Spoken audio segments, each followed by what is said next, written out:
it's important to note here that the flexibility and the customization that is provided is very important, because this is where so if you're creating this plan for a week, the next week once you'll see the reports, you can go back and modify it. And again, like you said, if you have another child who is going to learn it for in the next 2 years, you have all this work ready with you and you can use it at any time.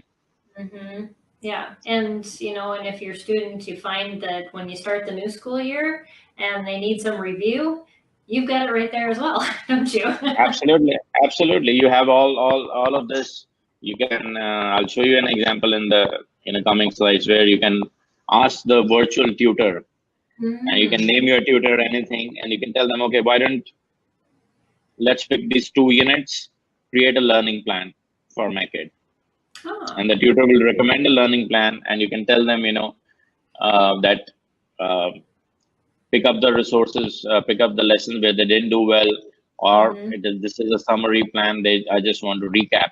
So this is important here to realize that when 3 months down the line, a parent would not remember that, where the kid didn't do well. You don't want to go back to your notes, to your, all your paperwork.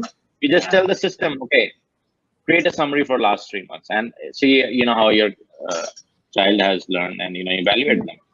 And then, if you need to go back and then provide another 1 week's learning plan on this, on the lessons that they have not done well, you can do that. Yeah, it shows you where those gaps are. I think we so easily miss those when we're homeschooling. So we've got so many kids going, and then you wonder which child had which gap and where was that. And so it's tracking it constantly so that you don't have to be trying to keep all that in your head. Yes. It's very